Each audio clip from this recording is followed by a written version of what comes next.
Punjabi radio USA ਸੁਣ ਦੇਖ ਰਹੇ ਸਾਰੇ ਹੀ ਸਰੋਤਿਆਂ ਤੇ ਦਰਸ਼ਕਾਂ ਨੂੰ ਜੀ ਆਇਆਂ ਨੂੰ ਪਿਆਰ ਭਰੀ ਸਤਿ ਸ੍ਰੀ ਅਕਾਲ। ਸਰੋਤਿਓ, ਮੈਂ Rajkanvir Singh program Punjabi tech talk ਲੈ ਕੇ ਹਾਜ਼ਰ ਹੋ ਚੁੱਕੇ ਹਾਂ। ਜੁੜ ਚੁੱਕੇ ਨੇ ਮੇਰੇ ਨਾਲ ਹਰਵਿੰਦਰ ਸਿੰਘ ਕੰਗ। ਹਰਵਿੰਦਰ ਸਿੰਘ, ਜੀ ਆਇਆਂ ਨੂੰ ਸਵਾਗਤ ਹੈ। ਸਤਿ ਸ੍ਰੀ ਅਕਾਲ ਜੀ। ਸਤਿ ਸ਼੍ਰੀ ਅਕਾਲ ਰਾਜਕਨਵੀਰ ਸਿੰਘ ਤੇ ਪੰਜਾਬੀ ਰੇਡੀਓ USA ਸੁਣਨ ਵਾਲੇ ਸਾਡੇ ਸਾਰੇ ਮਾਣਕ ਸਰੋਤੇ ਦੇ ਵਿਊਅਰਸ ਨੂੰ ਆਖਦੇ ਨਿੱਘੀ ਜੀ ਆਇਆਂ ਪ੍ਰੋਗਰਾਮ ਪੰਜਾਬੀ ਟੈਕ ਟਾਕ ਦੇ ਵਿੱਚ। ਟੈਕਨੋਲੋਜੀ ਦੀ ਦੁਨੀਆ ਦੇ ਨਾਲ ਜੁੜੀਆਂ ਇਹ ਗੱਲਾਂ ਬਾਤਾਂ, ਖਬਰਾਂ ਜਿਹੜੀਆਂ ਤੁਹਾਡੇ ਨਾਲ ਲੈ ਕੇ ਹਾਜ਼ਰ ਹੁੰਦੇ ਆ, ਨਵੀਆਂ ਟੈਕਨੋਲੋਜੀਜ਼ ਜੋ ਆ ਰਹੀਆਂ ਨੇ, ਜੋ ਚੱਲ ਰਹੀਆਂ, ਜੋ ਤਬਦੀਲੀਆਂ ਆ ਰਹੀਆਂ, ਉਸ ਬਾਰੇ ਆਪਾਂ ਤੁਹਾਡੇ ਨਾਲ ਸਾਂਝ ਪਾਉਂਦੇ ਰਹਿੰਦੇ ਹਾਂ। ਇਸ ਮੌਕੇ ਜੇ ਗੱਲ ਕਰੀਏ ਤਾਂ AI ਆਰਟੀਫਿਸ਼ੀਅਲ ਇੰਟੈਲੀਜੈਂਸ ਉਸ ਨੇ ਕਈ ਪੁਲਾਂਘਾਂ ਜਿਹੜੀਆਂ ਆ ਉਹ ਪੱਟ ਰਹੀਆਂ ਆ। ਉਹ ਚਾਹੇ ਇਨਫੋਰਮੇਸ਼ਨ ਟੈਕਨੋਲੋਜੀ ਦੇ ਨਾਲ ਸੰਬੰਧਿਤ ਹੋਵੇ, ਚਾਹੇ ਉਹ ਵੱਖ-ਵੱਖ ਹੋਰ ਪ੍ਰੋਸੈਸਿਸ ਨੂੰ ਸੁਖਾਲੇ ਬਣਾਉਣ ਦੀ ਗੱਲ ਹੋਵੇ, ਤੇ ਚਾਹੇ ਇਹ ਹੈਲਥ ਕੇਅਰ ਦੀ ਗੱਲ ਹੋਵੇ। ਅੱਜ ਆਪਣੀ ਗੱਲਬਾਤ ਥੋੜ੍ਹੀ ਕਰਾਂਗੇ ਹੈਲਥ ਕੇਅਰ ਦੇ ਵਿੱਚ AI ਦਾ ਕੀ ਇੰਪੈਕਟ ਆ, ਕੀ ਰੋਲ ਆ, ਕੀ ਇਸ ਦੇ ਨਾਲ ਜਿਹੜਾ ਉਹ ਹੋਣ ਜਾ ਰਿਹਾ ਹੈਗਾ ਆ। ਕੀ AI ਵਾਕਿਆ ਹੀ ਵੱਖ-ਵੱਖ ਸਿਹਤ ਦੇ ਨਾਲ ਸੰਬੰਧਿਤ ਸਮੱਸਿਆਵਾਂ ਨੂੰ ਪਹਿਲਾਂ ਆਪਾਂ ਨੂੰ ਦੱਸਣ 'ਚ ਕਾਮਯਾਬ ਹੋਊਗੀ, ਜਾਂ ਕੀ ਇਹ ਕਰ ਰਹੀ ਆ, ਕਿੱਦਾਂ ਇਹ ਹੈਲਥ ਕੇਅਰ ਦੀ ਪੂਰੀ ਫੀਲਡ ਨੂੰ ਬਦਲਣ ਜਾ ਰਹੀ ਆ, ਜਾਂ ਕੀ ਉਸ ਦੇ ਵਿੱਚ ਸੁਖਾਲਾ ਕਰ ਰਹੀ ਆ, ਉਸ ਦੇ ਬਾਰੇ ਆਪਾਂ ਚਰਚਾ ਕਰਾਂਗੇ। ਸੋ ਹਰਵਿੰਦਰ, ਸਿਹਤ ਦੀ ਜਿਹੜੀ ਗੱਲ ਆ ਉਹ ਅਕਸਰ ਇੱਦਾਂ ਹੀ ਜਿਹੜੀ ਉਹ ਚੱਲਦੀ ਆ ਵੀ ਤਜਰਬੇ ਦੇ ਨਾਲ ਪਤਾ ਲੱਗਦਾ ਵੀ ਡਾਕਟਰ ਦਾ ਕਹਿੰਦੇ ਆ ਵੀ ਹੱਥ ਬੈਠਾ ਹੁੰਦਾ ਆ, ਵੀ ਉਹ ਦੋ ਦੱਸਦੇ ਤਾਂ ਪਤਾ ਲੱਗ ਜਾਂਦਾ ਆ। ਪਰ AI ਨੇ ਡਾਕਟਰ ਦਾ ਜਿਹੜੀ ਤਜਰਬੇ ਦੇ ਨਾਲ ਜਿਹੜਾ ਵੱਖ-ਵੱਖ ਪਿਛਲੇ ਕਿੰਨੇ ਦਹਾਕਿਆਂ ਦਾ ਜਿਹੜਾ ਡਾਟਾ ਆ ਉਸ ਨੂੰ ਮੋਨੀਟਰ ਕਰਕੇ ਕਹਿੰਦੇ ਕਾਫੀ ਫਰਕ ਪਾਉਣਾ ਆ। ਇੰਪੈਕਟ ਅੱਜ ਆਪਾਂ ਗੱਲ ਕਰਨੀ ਹੈ AI ਦੀ ਹੈਲਥ ਕੇਅਰ ਦੇ ਉੱਤੇ। ਹਾਂਜੀ, ਸੋ ਜਦੋਂ ਅਸੀਂ ਮੈਡੀਕਲ ਫੀਲਡ ਅਸੀਂ ਦੇਖਦੇ ਹਾਂ ਜਾਂ ਹੈਲਥ ਕੇਅਰ ਦੀ ਅਸੀਂ ਆਪਾਂ ਗੱਲ ਕਰਦੇ ਹਾਂ ਤਾਂ ਉਹਦੇ ਵਿੱਚ ਰਾਜਕਰਨ ਆਪਾਂ ਕੱਲੀ ਡਾਕਟਰਸ ਹੀ ਨਹੀਂ, ਕਿਉਂਕਿ ਡਾਕਟਰਸ ਤਾਂ ਚਲੋ ਇੱਕ ਸੈਂਟਰ ਪਾਰਟ ਹੁੰਦਾ ਹੀ ਆ ਸਾਰੇ ਸਿਸਟਮ ਦਾ। ਉਹਦੇ ਅਲੱਗਾ ਕਿੰਨੇ ਉਹਦੇ ਹੋਰ ਪੈਰਾਮੀਟਰਸ ਹੁੰਦੇ ਆ। ਨਰਸਿਸ ਹੋ ਗਈਆਂ, ਜਾਂ ਤੁਸੀਂ ਹੈਲਥ ਜਿਹੜੀ ਆ ਉਹਦੀ ਡਿਲੀਵਰੀ ਹੋ ਗਈ, ਹੈਲਥ ਕੇਅਰ ਦੀ ਡਿਲੀਵਰੀ ਹੋ ਗਈ ਵੱਖ-ਵੱਖ ਫੀਲਡ ਦੇ ਉੱਤੇ, ਉਹਦੀ ਰਿਸਰਚ ਹੋ ਗਈ ਵੱਖ-ਵੱਖ ਬਿਮਾਰੀਆਂ ਦੀ, ਹੈ ਨਾ। ਸੋ ਉਹ ਤੋਂ ਬਾਅਦ ਤੁਹਾਡਾ ਪੇਪਰ ਵਰਕ ਹੁੰਦਾ, ਉਹਦੇ ਲੀਗਲ ਟਰਮਸ ਹੁੰਦੀਆਂ। ਇਹ ਸਾਰਾ ਦਾ ਸਾਰਾ ਜਿਹੜਾ ਵਾ ਇਹ ਪੂਰੇ ਇੱਕ ਮੈਡੀਕਲ ਫੀਲਡ ਦਾ ਇੱਕ ਬਹੁਤ ਵੱਡਾ ਬਿਜ਼ਨਸ ਆ। ਸੋ ਇਹ ਸਾਰੇ ਫੀਲਡ ਦੇ ਵੱਖ-ਵੱਖ ਖੇਤਰਾਂ ਦੇ ਵਿੱਚ ਆਰਟੀਫਿਸ਼ੀਅਲ ਇੰਟੈਲੀਜੈਂਸ ਨੇ ਆਉਣ ਵਾਲੇ ਸਮੇਂ ਦੇ ਵਿੱਚ ਜਿਹੜਾ ਕਹਿ ਲਓ ਕਿ ਵਕਤ ਪਾਉਣ ਵਾਲੀ ਗੱਲ ਹੀ ਹੋ ਗਈ ਕਿ ਜੌਬਾਂ ਦੇ ਉੱਤੇ ਵੀ ਇੰਪੈਕਟ ਆਉਣਗੇ, ਤਬਦੀਲੀਆਂ ਆਉਣਗੀਆਂ। ਤੇ ਜਿਹੜੀ ਅਸੀਂ ਇਹ ਗੱਲਬਾਤ ਅੱਜ ਕਰਨੀ ਆ, ਇਹ ਸਾਨੂੰ ਸਾਰਿਆਂ ਨੂੰ ਪਤਾ ਕਿ 2024 ਦੇ ਸ਼ੁਰੂ ਦੇ ਵਿੱਚ ਵਰਲਡ ਇਕਨੋਮਿਕ ਫੋਰਮ ਹੋਇਆ। ਉਹਦੇ ਵਿੱਚ ਇੱਕ ਮੇਜਰ ਜਿਹੜਾ ਉਹਦਾ ਚੀਜ਼ ਹੈਗੀ ਸੀ ਹੈਲਥ ਕੇਅਰ ਦੇ ਉੱਪਰ ਇੰਪੈਕਟ ਕੀ ਹੋਏਗਾ। ਸੋ ਆਪਾਂ ਉਹ ਆਪਣੀ ਗੱਲਬਾਤ ਸ਼ੁਰੂ ਕਰਨ ਤੋਂ ਪਹਿਲਾਂ ਕੁਝ ਅੰਕੜੇ ਜਿਹੜੇ ਉਹ ਆਪਾਂ ਸਾਰਿਆਂ ਨਾਲ ਸ਼ੇਅਰ ਕਰਦੇ ਹਾਂ ਕਿ ਆਰਟੀਫਿਸ਼ੀਅਲ ਇੰਟੈਲੀਜੈਂਸ ਦੇ ਬਾਰੇ ਮੰਨਿਆ ਜਾ ਰਿਹਾ ਕਿ ਓਵਰਆਲ ਇੰਡਸਟਰੀ ਦੇ ਵਿੱਚ ਤਕਰੀਬਨ 0.5% ਗਲੋਬਲ GDP ਦੇ ਉੱਤੇ ਇਹਦਾ ਇੰਪੈਕਟ ਆਉਣ ਵਾਲੇ ਸਮੇਂ ਦੇ ਵਿੱਚ ਪੈ ਕਿ ਇਹਨੇ ਨਵੀਂ ਜਿਹੜੀ ਵੈਲਿਊ ਐਡ ਕਰਨੀ ਆ ਗਲੋਬਲ GDP ਦੇ ਵਿੱਚ, ਹੈ ਨਾ। ਸੋ ਕਹਿੰਦੇ ਕਿ ਨਾਲ ਦੀ ਨਾਲ ਜਦੋਂ ਆਪਾਂ ਗੱਲ ਕਰਦੇ ਕਿ ਹੈਲਥ ਕੇਅਰ ਆਲਮੋਸਟ ਸਾਰੇ ਮੁਲਕਾਂ ਦੀ ਸਮੱਸਿਆ, ਹੈ ਨਾ। ਜਦੋਂ ਅਸੀਂ ਅਮਰੀਕਾ ਦੇ ਵਿੱਚ ਬੈਠੇ ਹਾਂ, ਸਾਨੂੰ ਇੱਥੇ ਪਤਾ ਕਿ ਮੈਡੀਕੇਅਰ ਦੇ ਕਿੰਨੇ ਜ਼ਿਆਦਾ, ਚਲੋ ਇੰਸ਼ੋਰੈਂਸ ਜਿਹੜੇ ਲੋਕੀ ਕਵਰ ਹੈਗੇ ਆ ਉਹ ਤਾਂ ਠੀਕ ਆ, ਪਰ ਜਿਹੜੇ ਨਹੀਂ ਕਵਰ ਉਹਨਾਂ ਨੂੰ ਪਤਾ ਕਿ ਇਹਦੇ ਕਿੱਡੀ ਵੱਡੀ ਸਮੱਸਿਆ ਹੈਗੀ ਆ, ਚਾਰਜਸ ਕਿੰਨੇ ਜ਼ਿਆਦਾ ਹੁੰਦੇ ਛੋਟੀ ਤੋਂ ਛੋਟੀ ਚੀਜ਼ ਦੇ, ਹੈ ਨਾ। ਮੈਂ ਨਿੱਜੀ ਤੌਰ ਦੇ ਉੱਤੇ ਸਾਊਥ ਏਸ਼ੀਅਨ ਕੰਟਰੀ ਦੇ ਵਿੱਚ ਅਮਰੀਕਨ ਲੋਕ ਦੇਖੇ ਆ ਜਿਹੜੇ ਅਜੇ 65 ਦੇ ਨਹੀਂ ਹੋਏ, ਮੇਬੀ 60 ਤੋਂ ਲੈ ਕੇ 65 ਦੀ ਏਜ ਤੱਕ ਆਪਣਾ ਜਿਹੜਾ ਇਲਾਜ ਕਰਾਉਣ ਤੇ ਦੰਦਾਂ ਦਾ ਇਲਾਜ ਕਰਾਉਣ ਸਾਊਥ ਈਸਟ ਏਸ਼ੀਅਨ ਕੰਟਰੀਜ਼ ਦੇ ਵਿੱਚ ਜਾਂਦੇ ਆ, ਹਨਾ। ਸੋ ਇਹ ਮੇਰੀ ਗੱਲ ਕਰਨ ਦਾ ਇੱਥੇ ਮੋਟਿਵ ਇਹ ਸੀ ਕਿ ਜਿਹੜਾ ਇਹਦਾ ਕਿੱਡਾ ਵੱਡਾ ਖਰਚੇ ਵਾਲਾ ਕੰਮ ਆ। ਸੋ ਨਾਟ ਓਨਲੀ ਕਿ ਜਿਹੜੇ ਸਰਵਿਸ ਪ੍ਰੋਵਾਈਡਰ ਆ ਉਹਨਾਂ ਦੇ ਵੀ ਖਰਚੇ ਬਹੁਤ ਹੁੰਦੇ ਆ, ਪਰ ਇਹ ਇੱਕ ਜਿਹੜੀ ਇੰਡਸਟਰੀ ਆ ਕੁਛ ਇੱਦਾਂ ਦੀ ਆ ਜਿਹੜਾ ਕਿ ਕਾਫੀ ਖਰਚੇ ਵਾਲਾ ਕੰਮ ਹੋਣ ਦੇ ਕਰਕੇ AI ਦੇ ਵਿੱਚ ਲੋਕੀ ਕਾਫੀ ਓਪਰਚੁਨਿਟੀਜ਼ ਦੇਖ ਰਹੇ ਆ ਕਿ ਉਹ ਇਹਨਾਂ ਖਰਚਿਆਂ ਨੂੰ ਵੀ ਘਟਾਏ ਤੇ ਇਸ ਪ੍ਰੋਸੈਸ ਨੂੰ ਹੋਰ ਆਪਟੀਮਾਈਜ਼ ਕਰੇਗੀ। ਸੋ ਇਹਦੀ ਜਿਹੜੀ ਅੱਜ ਅਸੀਂ ਗੱਲਬਾਤ ਰਾਜਕਰਨ ਕਰਨੀ ਆ, ਉਹ ਜਿੱਦਾਂ ਮੈਂ ਪਹਿਲਾਂ ਦੱਸਿਆ ਕਿ ਇਕੱਲੀ ਡਾਕਟਰਸ ਦੇ ਸੰਬੰਧ ਦੇ ਵਿੱਚ ਹੀ ਨਹੀਂ, ਇਕੱਲੀ ਰਿਸਰਚ ਦੇ ਸੰਬੰਧ ਦੇ ਵਿੱਚ ਨਹੀਂ, ਸਰਵਿਸ ਪ੍ਰੋਵਾਈਡਰ ਤੋਂ ਲੈ ਕੇ ਤੇ ਟੈਕਨੋਲੋਜੀ ਜਾਂ ਪੇਪਰ ਵਰਕ ਦੀ ਆਪਟੀਮਾਈਜ਼ੇਸ਼ਨ, ਸਾਰੇ ਫੀਲਡ ਜਿਹੜੇ ਹੈਗੇ ਆ ਉਹਨਾਂ ਨੂੰ ਇਹ ਇੰਪੈਕਟ ਕਰੇਗੀ। ਬਿਲਕੁਲ। ਆਪਾਂ ਪਹਿਲਾਂ ਵੀ ਗੱਲਾਂ ਜਿਹੜੀਆਂ ਇਸ ਦੇ ਵਿੱਚ ਕੀਤੀਆਂ ਸੀ, ਆਪਾਂ ਚਰਚਾ ਕਰਦੇ ਰਹੇ ਹਾਂ ਵੀ ਕਿਸ ਤਰੀਕੇ ਦੇ ਨਾਲ ਮੁੱਢਲੇ ਤੌਰ ਦੇ ਉੱਤੇ AI ਨੇ ਇਹ ਦਿਖਾਇਆ ਸੀਗਾ ਵੀ ਉਹਦੇ ਜਿਹੜਾ ਡਾਇਗਨੋਸਟਿਕ ਜਾਂ ਡਾਇਗਨੋਜ਼ ਕਰਨ ਦੀ ਜਿਹੜੀ ਪਰਸੈਂਟੇਜ ਆ ਉਹ ਹਾਂਜੀ, ਇੱਕ ਹਿਊਮਨ ਡਾਕਟਰ ਦੇ ਨਾਲੋਂ ਜਿਹੜੀ ਉਹ ਜ਼ਿਆਦਾ ਬੈਟਰ ਆ, ਜ਼ਿਆਦਾ ਸਟੀਕ ਆ। ਹਾਂਜੀ, ਸੋ ਇਹ ਇੰਪੈਕਟ ਤਾਂ ਆਪਾਂ ਨੂੰ ਸਿੱਧਾ ਹੀ ਜਿਹੜਾ ਦਿਖਿਆ, ਅਜੇ ਇਹ ਸ਼ੁਰੂਆਤੀ ਦੌਰ ਦੇ ਵਿੱਚ AI ਹੈਗੀ ਆ। ਜੇ ਆਪਾਂ ਇਸੇ ਦੇ ਵਿੱਚ ਹੁਣ ਅੱਗੇ ਵੱਧਦੇ ਹਾਂ, ਅਕਸਰ ਜਿਹੜੇ ਇੱਕ ਕਰੋਨਿਕ ਡਿਜ਼ੀਜ਼ਜ਼ ਆ, ਹਾਰਟ ਅਟੈਕ ਆਮ ਹੀ ਬੰਦਿਆਂ ਨੂੰ, ਜਿਹੜਾ ਆਮ ਲੋਕਾਂ ਨੂੰ ਇੱਕ ਵੱਡੀ ਬਿਮਾਰੀ ਆ, ਹੋਰ ਵੀ ਕਈ ਤਰੀਕੇ ਦੀਆਂ ਬਿਮਾਰੀਆਂ ਆ, ਇਹ ਕਹਿੰਦੇ ਵੀ ਕਾਫੀ ਸਾਲ ਪਹਿਲਾਂ ਐਡਵਾਂਸ ਇਸ ਨੂੰ ਜਿਹੜਾ ਉਹ ਕਰ ਦਊਗੀ। ਸੋ ਜਦੋਂ ਆਪਾਂ ਕਹਿੰਦੇ ਵੀ ਹਾਰਟ ਅਟੈਕ ਨੂੰ 10 ਈਅਰ ਇਨ ਐਡਵਾਂਸ ਦੱਸਣ ਦੀ ਜਿਹੜੀ ਗੱਲ ਆ, ਇਹ ਹਵਾ 'ਚ ਬਣਿਆ ਹੋਈ ਮਹੱਲ ਆ ਜਾਂ ਇਸ ਗੱਲ ਦੇ ਪਿੱਛੇ ਅਸਲੀਅਤ ਵੀ ਆ? ਹਾਂਜੀ ਰਾਜਕਰਨ। ਸੋ ਯੂਨੀਵਰਸਿਟੀ ਆਫ ਆਕਸਫੋਰਡ ਦੀ ਇੱਕ ਰਿਸਰਚ ਆ, ਹੈ ਨਾ। ਸੋ ਉਹਨਾਂ ਨੇ ਕਿਹਾ ਕਿ ਆਰਟੀਫਿਸ਼ੀਅਲ ਇੰਟੈਲੀਜੈਂਸ ਨੇ ਜਿਹੜੇ ਕਾਰਡਿਕ ਸੀਟੀ ਸਕੈਨਸ ਹੁੰਦੇ ਆ, ਹਾਰਟ ਨਾਲ ਸੰਬੰਧਿਤ ਹੁੰਦੇ ਆ, ਸੋ ਉਹਨਾਂ ਦੀ ਜਿਹੜੀ ਐਕੂਰੇਸੀ ਆ ਉਹਦੇ ਉੱਤੇ ਇੰਪੈਕਟ ਪਾਉਣਾ। ਸੋ ਵੇਖੋ, ਜਦੋਂ ਅਸੀਂ ਆਰਟੀਫਿਸ਼ੀਅਲ ਇੰਟੈਲੀਜੈਂਸ ਦੀ ਗੱਲ ਕਰਦੇ ਹਾਂ, ਬਾਰ-ਬਾਰ ਅਸੀਂ ਗੱਲ ਕਰਦੇ ਕਿ ਉਹ ਕੀ ਆ, ਉਹ ਡੇਟਾ ਐਨਾਲਿਸਿਸ ਆ, ਮਸ਼ੀਨ ਲਰਨਿੰਗ ਆ, ਹੈ ਨਾ, ਉਹਦੇ ਬੈਕ ਐਂਡ ਦੇ ਉੱਤੇ। ਸੋ ਇਹ ਜਿਹੜੀ ਸਾਰੀ ਹੁੰਦੀ ਆ, ਇਹ ਡੇਟਾ ਡਰਿਵਨ ਡਿਸੀਜਨ ਹੁੰਦੇ ਆ, ਹੈ ਨਾ। ਸੋ ਗੱਲ ਇਹ ਹੈ ਕਿ ਮਨੁੱਖੀ ਅੱਖ ਨੇ ਉਹਨੂੰ ਕਿੱਦਾਂ ਦੇਖਣਾ, ਹੈ ਨਾ, ਤੇ ਵਰਸਿਸ ਮਸ਼ੀਨ ਨੇ ਉਹਨੂੰ ਕਿੱਦਾਂ ਦੇਖਣਾ। ਮਨੁੱਖੀ ਜਿਹੜਾ ਦਿਮਾਗ ਆ, ਉਹਨੂੰ ਚੀਜ਼ਾਂ ਨੂੰ ਐਨਾਲਾਈਜ਼ ਕਰਨ ਦੀ ਕੋਈ ਨਾ ਕੋਈ ਇੱਕ ਲਿਮਿਟ ਆ, ਜਦ ਕਿ ਮਸ਼ੀਨ ਨੂੰ ਤੁਸੀਂ ਜਿੰਨਾ ਮਰਜ਼ੀ ਗਾਂ ਤੋਂ ਗਾਂ ਵਧਾ ਸਕਦੇ ਹੋ, ਜਿੰਨੀ ਮਰਜ਼ੀ ਗ੍ਰੈਨੂਲੈਰਿਟੀ ਵਿੱਚ ਚਲੇ ਜਾਓਗੇ, ਹੈ ਨਾ। ਸੋ ਜਿਹੜੀ ਤੁਸੀਂ ਗੱਲ ਕੀਤੀ ਕਿ ਆਰਟੀਫਿਸ਼ੀਅਲ ਇੰਟੈਲੀਜੈਂਸ ਆ, ਇਹ ਪ੍ਰੈਡਿਕਟ ਕਰ ਸਕਦੀ ਹਾਰਟ ਅਟੈਕ 10 ਸਾਲ ਇਨਟੂ ਫਿਊਚਰ, ਹੈ ਨਾ, ਜੇ ਫਿਊਚਰ ਵਿੱਚ ਤੁਹਾਡੇ ਕੋਲ ਹੋਣੇ ਆ। ਉਹ ਕਿੱਦਾਂ? ਉਹ ਤੁਸੀਂ ਵੈਸੇ ਬਹੁਤ ਜ਼ਿਆਦਾ ਇਹਦੀ ਡਿਟੇਲ 'ਚ ਨਹੀਂ ਜਾਵਾਂਗੇ, ਪਰ ਯੂਨੀਵਰਸਿਟੀ ਆਫ ਆਕਸਫੋਰਡ ਦੀ ਇਹ ਰਿਸਰਚ ਆ ਕਿ ਜਿਹੜੇ ਉਹਦੇ ਸੀਟੀ ਸਕੈਨਸ ਹੁੰਦੇ ਆ, ਉਹਦਾ ਐਨਾਲਿਸਿਸ ਕਰਕੇ ਜਿਹੜੀ ਆਰਟਰੀ ਦੀ ਜਿਹੜੀ ਸਾਡੀ ਬਲੋਕੇजेस ਹੁੰਦੀਆਂ, ਹੈ ਨਾ, ਜਿਹੜੀਆਂ ਨੈਰਜਾਂ ਹੋਰ ਦਿਨੋਂ ਦਿਨ ਨੈਰੋ ਹੋ ਰਹੀਆਂ, ਜਿਹਦੇ ਕਰਕੇ ਪ੍ਰਾਇਮਰੀਲੀ ਹਾਰਟ ਅਟੈਕ ਆਉਂਦੇ ਆ। ਸੋ ਉਹਨਾਂ ਦੀ ਜਿਹੜੀ ਐਕੂਰੇਸੀ ਆ, ਉਹਨੂੰ ਸਿਗਨੀਫੀਕੈਂਟਲੀ ਬਹੁਤ ਜ਼ਿਆਦਾ ਵਧਾ ਸਕਦੀ ਆ। ਠੀਕ ਹੈ, ਕਿਉਂਕਿ ਨਾਰਮਲ ਹਾਲਾਤਾਂ ਵਿੱਚ, ਜਦੋਂ ਪਹਿਲਾਂ ਗੱਲ ਕੀਤੀ ਕਿ ਜਦੋਂ ਅੱਖਾਂ ਦੇ ਨਾਲ ਸੀਟੀ ਸਕੈਨਸ ਅਸੀਂ ਰਿਪੋਰਟ ਪੜ੍ਹਦੇ ਹਾਂ, ਤਾਂ ਉਹਨਾਂ ਵਿੱਚ ਜਿਹੜੇ ਇੱਦਾਂ ਦੇ ਇਸ਼ੂਜ਼ ਹੁੰਦੇ ਆ, ਉਹਨਾਂ ਨੂੰ ਅੱਖਾਂ ਦੇ ਨਾਲ ਪ੍ਰੈਡਿਕਟ ਕਰਨਾ ਕੋਈ ਸੌਖਾ ਕੰਮ ਨਹੀਂ ਹੁੰਦਾ, ਹਮੇਸ਼ਾ ਇਗਨੋਰ ਹੋ ਜਾਂਦੇ ਆ, ਹੈ ਨਾ। ਫਿਰ ਜਿਹੜਾ, ਕਿਉਂਕਿ AI ਟੈਕਨੋਲੋਜੀ ਦੇ ਵਿੱਚ ਉਹਨੂੰ ਤੁਸੀਂ ਜ਼ਿਆਦਾ ਗ੍ਰੈਨੂਲੈਰਿਟੀ ਦੇ ਨਾਲ ਐਨਾਲਾਈਜ਼ ਕਰ ਸਕਦੇ ਹੋ, ਹੈ ਨਾ। ਸੋ ਉਹਦੇ ਕਰਕੇ ਜਿਹੜਾ ਡਾਇਗਨੋਸਿਸ ਆ ਤੇ ਟ੍ਰੀਟਮੈਂਟ ਪਲਾਨ ਜਿਹੜਾ ਉਹਨਾਂ ਦਾ ਪਲਾਨ ਆ, ਉਹਨੂੰ ਤੁਸੀਂ ਅਰਲੀ ਕਰ ਸਕਦੇ, ਕਿਉਂਕਿ ਇੱਕ ਚੀਜ਼ ਤਾਂ ਫॉर श्योर ਹੈਗੀ ਆ, ਭਾਵੇਂ ਮੈਡੀਕਲ ਫੀਲਡ ਦੇ ਵਿੱਚ, ਕਿ prevention is better than cure. ਜੇ ਚੀਜ਼ ਦਾ ਤੁਹਾਨੂੰ ਪਹਿਲਾਂ ਪਤਾ ਲੱਗ ਜੇ ਕਿਸੇ ਬਿਮਾਰੀ ਦਾ, ਆਉਣ ਵਾਲੇ ਸਮੇਂ ਦੇ ਵਿੱਚ, ਤਾਂ ਉਹਦੀ ਪ੍ਰੀਵੈਂਸ਼ਨ ਤੁਸੀਂ ਜ਼ਿਆਦਾ ਵਧੀਆ ਕਰ ਸਕਦੇ ਹੋ। ਸੋ ਇਹਦੀ ਨਾਟ ਓਨਲੀ ਕਿ university of Oxford the research ਹੈ, ਇਹਦੇ ਬਾਰੇ UK ਦਾ ਇੱਕ ਪੇਪਰ ਹੈ, ਦ ਗਾਰਡੀਅਨ, ਕਾਫੀ ਮਸ਼ਹੂਰ ਆ, ਉਹਦੀ ਰਿਪੋਰਟ ਵਿੱਚ ਵੀ ਤੁਸੀਂ ਇਹ ਚੀਜ਼ ਦੇਖ ਸਕਦੇ ਹੋ। ਤੋ ਰਿਪੋਰਟ ਦੇ ਵਿੱਚ ਇਹ ਕਿਹਾ ਗਿਆ ਕਿ ਜਿਹੜੀ ਮਾਫੀ ਚਾਹੁੰਦਾ ਜੀ, ਯੂਨੀਵਰਸਿਟੀ ਜਿਹੜੀ ਸਟੱਡੀ ਆ, ਉਹਦੇ ਵਿੱਚ ਇਹ ਕਿਹਾ ਗਿਆ ਕਿ ਇਹ ਜਿਹੜੀ ਟੈਕਨੋਲੋਜੀ ਆ, ਇਹ ਵਾਸ ਏਬਲ ਟੂ ਇੰਪਰੂਵ ਜਿਹੜੀ ਟ੍ਰੀਟਮੈਂਟ 45% ਤੱਕ ਲੋਕਾਂ ਦੀ ਜਿਹੜੀ ਪੇਸ਼ੈਂਟਸ ਹੈਗੇ ਆ, ਉਹਨਾਂ ਦੀ ਲਾਈਫ ਸੇਵ ਕਰਨ ਦੇ ਵਿੱਚ ਇਹ ਹੈਲਪ ਕਰ ਸਕੀ ਆ, ਜੋ ਉਹਨਾਂ ਦਾ ਰਿਪੋਰਟ ਆ ਉਹ ਇਹ ਕਹਿੰਦੀ ਆ। ਸੋ ਜਿਹੜੀ ਤੁਸੀਂ ਗੱਲ ਕੀਤੀ ਨਾ ਕਿ ਹਵਾ 'ਚ ਗੱਲਾਂ ਵਾਜੇ ਨਹੀਂ ਆ, 2 ਐਗਜ਼ਾਮਪਲਾਂ ਮੈਂ ਤੁਹਾਨੂੰ ਦੇ ਦਿੱਤੇ, ਤੁਸੀਂ ਰਿਸਰਚ ਬਾਰੇ ਵੀ ਗੱਲ ਕਰ ਸਕਦੇ ਹੋ, ਹੈ ਨਾ। ਤੇ ਤੁਸੀਂ ਇਹ ਜਿਹੜੀ ਰਿਪੋਰਟ ਹੈ ਦੀ ਦ ਗਾਰਡੀਅਨ ਵਿੱਚ ਡਿਟੇਲਸ ਵੀ ਪੜ੍ਹ ਸਕਦੇ ਹੋ, ਤੇ ਜਿਹੜੀ ਉਹਨਾਂ ਸਟੱਡੀ ਵੀ ਫਾਈਂਡ ਕੀਤੀ ਆ ਵਰਲਡ ਇਕਨੋਮਿਕ ਫੋਰਮ ਦੇ ਉੱਤੇ, ਸਾਰਾ ਇਨਫੋਰਮੇਸ਼ਨ ਤੁਸੀਂ ਜਾ ਕੇ ਵੀ ਕੱਢ ਸਕਦੇ ਹੋ ਕਿ ਇਹਦੇ ਤੋਂ ਇਹ ਇੱਕ ਛੋਟਾ ਨੰਬਰ ਨਹੀਂ ਹੁੰਦਾ, ਹੈ ਨਾ। 10 ਸਾਲ ਜੇ ਬੰਦੇ ਨੂੰ ਪਹਿਲਾਂ ਪਤਾ ਲੱਗ ਗਿਆ ਕਿ ਭਾਈ ਤੂੰ ਹਾਰਟ ਅਟੈਕ ਵਾਲੇ ਪਾਸੇ ਦੀ ਪ੍ਰੋਬੇਬਿਲਿਟੀ ਵਿੱਚ ਪ੍ਰੈਡਿਕਟ ਉੱਚ ਜਾ ਰਿਹਾ ਵਾ, ਤੇ ਤੂੰ ਜਿਹੜਾ ਕੰਮ ਕਰਨਾ ਸ਼ੁਰੂ ਕਰ ਦੇ, ਸੋ ਕਾਫੀ ਹੱਦ ਤੱਕ ਬਚਾਅ ਹੋ ਸਕਦਾ। ਹਾਂ, ਸੋ ਦੇਖੋ, ਜੇ ਕਿਸੇ ਨੂੰ ਇੰਨੇ ਸਾਲ ਪਹਿਲਾਂ ਪਤਾ ਲੱਗਦਾ ਤਾਂ ਕਿੰਨਾ ਜਿਹੜਾ ਗੱਲ। ਰੀਸੈਂਟਲੀ ਮੇਰੇ ਇੱਕ ਜਾਣਕਾਰ ਉਹ ਆਸਟ੍ਰੇਲੀਆ ਗਏ ਸੀ, ਉੱਥੇ ਉਹਨਾਂ ਨੂੰ ਇੱਕ ਮਾਈਨਰ ਅਟੈਕ ਆ ਗਿਆ, ਆਉਂਦਿਆਂ ਨੂੰ ਦੇਖਿਆ ਤਾਂ ਨਾੜੀਆਂ ਜਿਹੜੀਆਂ ਉਹ ਬੰਦ ਸੀਗੀਆਂ ਜੀ, ਉਹ ਫਿਰ ਸਟੰਟ ਪਿਆ। ਉਹ ਸਾਰੀਆਂ ਚੀਜ਼ਾਂ ਆਪਣੇ ਸਾਹਮਣੇ ਜਿਹੜਾ ਉਹ ਹੁੰਦੀਆਂ ਆ, ਤੇ ਇਹੀ ਚੀਜ਼ ਜੇ ਆਪਾਂ ਨੂੰ ਪਹਿਲਾਂ ਪਤਾ ਲੱਗਣ ਲੱਗ ਜਾਵੇ ਵੀ ਇਹ ਕੀ ਆ, ਕਿਵੇਂ ਆ, ਤਾਂ ਡਾਇਗਨੋਜ਼ ਕਰਨਾ ਤੇ ਫਿਰ ਉਸ ਦਾ ਜਿਹੜਾ ਪ੍ਰੋਗਨੋਸਿਸ ਆ, ਉਹ ਜਿਹੜਾ ਉਹ ਕਰਨਾ ਆਸਾਨ ਹੁੰਦਾ। ਡਾਕਟਰਾਂ ਨੂੰ ਵੀ ਇਸ ਦੇ ਵਿੱਚ ਮਦਦ ਹੋਊਗੀ। ਸੋ ਜੇ ਆਪਾਂ ਕਹੀਏ ਨਾ ਵੀ AI ਇਕੱਲੀ ਇੱਕ ਚੀਜ਼ ਨਹੀਂ ਆ, ਇਹ ਮਲਟੀਪਲ ਜਿਹੜੀਆਂ ਟੈਕਨੋਲੋਜੀਜ਼ ਦਾ ਜਿਹੜਾ ਸੁਮੇਲ ਹੋ ਕੇ ਇਹ AI ਜਿਹੜੀ ਆ ਹੈਲਥ ਕੇਅਰ ਦੇ ਵਿੱਚ ਆ ਰਹੀ ਆ। ਇਕੱਲੀ ਇੱਕ ਟੈਕਨੋਲੋਜੀ ਨਹੀਂ ਕਵਾਂਗੇ, but rather collection of them ਆ, ਵੀ ਕਈ ਜਿਹੜੀਆਂ ਟੈਕਨੋਲੋਜੀਜ਼ ਦਾ ਜਿਹੜਾ ਕਲੈਕਸ਼ਨ ਆ, ਉਸ ਦੇ ਨਾਲ ਇਹ ਹੁੰਦਾ ਆ।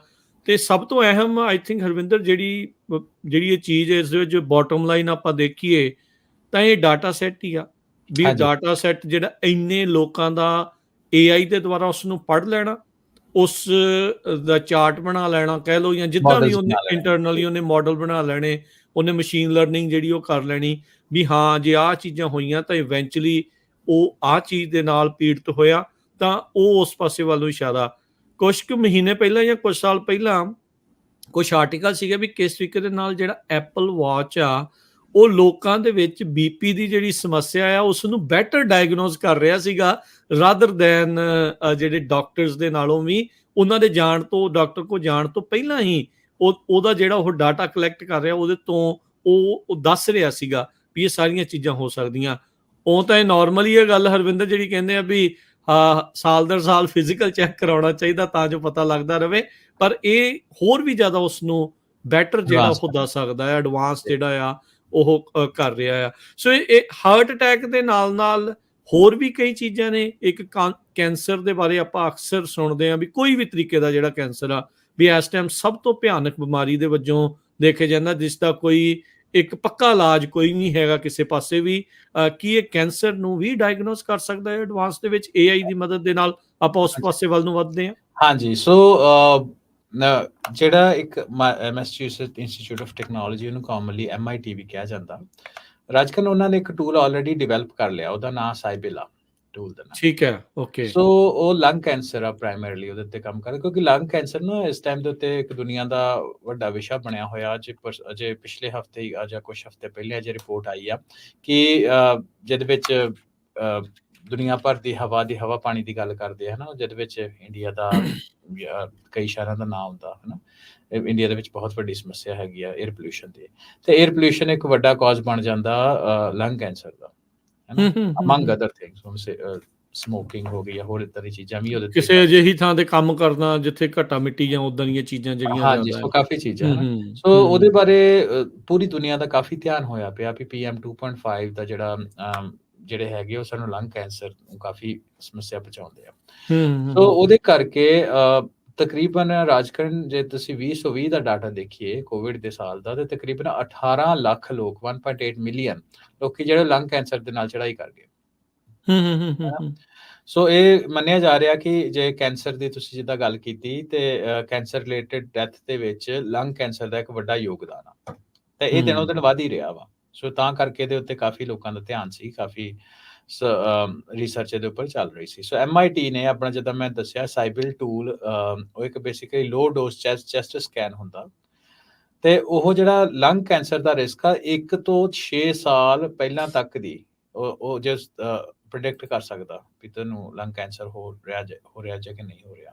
ਠੀਕ ਹੈ, ਆਈਡੀਆ ਐਗਜ਼ੈਕਟਲੀ ਸੇਮ ਜਿਹਦੇ ਬਾਰੇ ਪਹਿਲਾਂ ਗੱਲ ਕੀਤੀ ਕਿ AI ਦਾ, ਕਿ ਜਿਹੜੇ ਹਿਊਮਨ ਰੇਡੀਓਲੋਜਿਸਟ ਆ ਉਹ ਇਮੇਜਸ ਨੂੰ ਨਾ ਦੇਖਣਾ ਆਈ ਬਾਈ ਆਈ ਹਨਾ, ਬਾਰ-ਬਾਰ ਉਹਨਾਂ ਨੂੰ ਦੇਖਣਾ, ਜਦ ਕਿ ਜਿਹੜਾ ਪ੍ਰੈਡਿਕਟਿਵ ਐਨਾਲਿਸਿਸ ਆ ਉਹਦੇ ਮਸ਼ੀਨ ਲਰਨਿੰਗ ਦੇ ਥਰੂ ਉਹਨੇ ਇਹ ਚੀਜ਼ ਨੂੰ ਆਟੋਮੈਟਿਕਲੀ ਜਿਹੜੀ ਹਿਊਮਨ ਆਈ ਦੀ ਲਿਮਿਟ ਹੁੰਦੀ ਆ ਉਹ ਤੋਂ ਗਾਂਹ ਜਾ ਕੇ ਪ੍ਰੈਡਿਕਟ ਕਰ ਲੈਣਾ।